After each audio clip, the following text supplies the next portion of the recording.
കഥ കേൾക്കാം,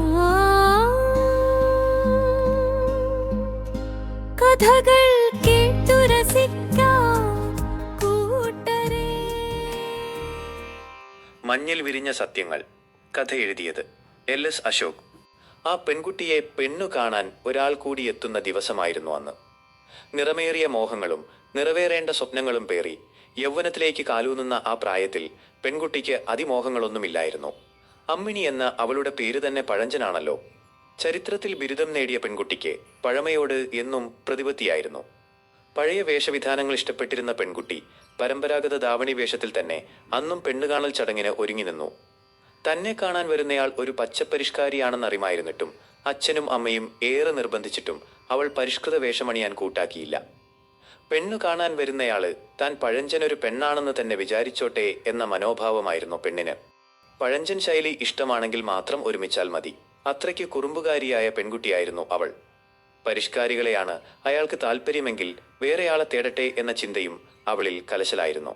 ഇഷ്ടമില്ലാത്ത കാര്യത്തിന് കൂട്ടുനിൽക്കാൻ വഴങ്ങാത്ത അവളെ അഹങ്കാരിയെന്ന് പലരും വിളിച്ചു. പെണ്ണുകാണലിന് പകരം ആണുകാണൽ നടത്താൻ പോയാലോ എന്ന് പലപ്പോഴും അവൾ അമ്മയോട് ചോദിച്ചിട്ടുണ്ട്. ധാവണിയിൽ ഉടുത്തൊരുങ്ങി വാലിട്ടു കണ്ണെഴുതി ചാന്തുപൊട്ടും ചെറിയ ജിമിക്കി കമ്മലുകളും ധരിച്ച് പിന്നിയിട്ട് മുടിയിഴകളുമായി അവൾ വരാൻ പോകുന്ന പരിഷ്കാരി ചെറുക്കനെ പ്രതീക്ഷിച്ചു നിന്നു. കാച്ചിയ പാലും അടയും ആവിയിൽ പുഴുങ്ങിയ പലഹാരവും മാത്രമാണ് അവൾ കരുതി വച്ചത്.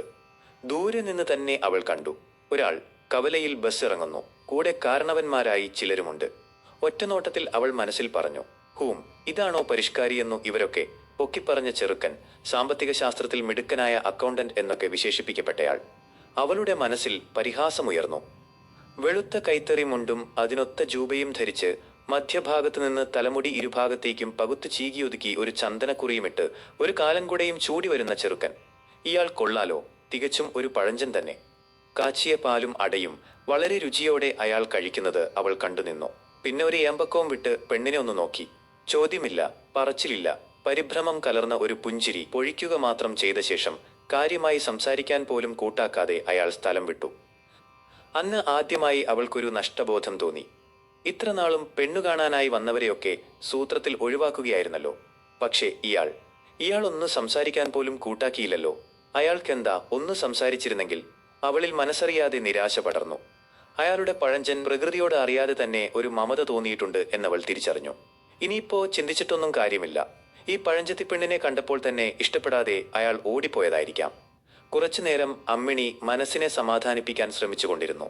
സന്ധ്യാനേരമായപ്പോൾ അവളുടെ അമ്മ ചോദിച്ചു, മോളെ, ഇന്നിവിടെ വന്ന ചെറുക്കനെ നിനക്കിഷ്ടമായോ എന്നറിയിക്കണമെന്ന് അവിടെ നിന്ന് അന്വേഷണമുണ്ട്. എന്നത്തെയും പോലെ നിനക്കിഷ്ടപ്പെട്ടു കാണില്ലല്ലോ അല്ലേ? എന്ത് മറുപടി പറയണം? അവൾ ഒരു നിമിഷം സ്തബ്ധിച്ചു നിന്നു.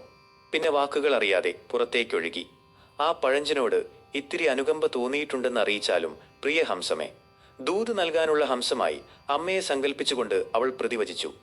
അവളെ ബാധിച്ചിരുന്ന ഒരു ഗ്രഹണം മാറുന്നതായി അവളുടെ അച്ഛനും അമ്മയ്ക്കും തോന്നി. നാളുകൾ ഏറെ കഴിഞ്ഞപ്പോൾ ലൂയിസ് ഫിലിപ്പിന്റെ മോഡേൺ ചെക്ക് സ്യൂട്ട് ധരിച്ച ഫ്രീക്കനായ ഒരു യുവാവും പട്ടുതാവണിയും തണുപ്പിനെ പ്രതിരോധിക്കാൻ പുറമെ ജാക്കറ്റും അണിഞ്ഞ ഒരു യുവതിയും ഹിമാചൽ പ്രദേശിലുള്ള മണാലിയിലെ പ്രശസ്തമായ ഒരു ഹണിമൂൺ കോട്ടേജിന്റെ മുറ്റത്ത് കാണാനായി. മുറ്റത്ത് പുതഞ്ഞു കിടന്നിരുന്ന മഞ്ഞുകട്ടകൾ പെറുക്കിയെടുത്ത് അവർ പരസ്പരം എറിഞ്ഞുല്ലസിക്കുന്നതും കാണാമായിരുന്നു. അപ്പോഴേക്കും അവളുടെ ആ ചോദ്യത്തിന് മറുപടി കിട്ടിയിരുന്നു.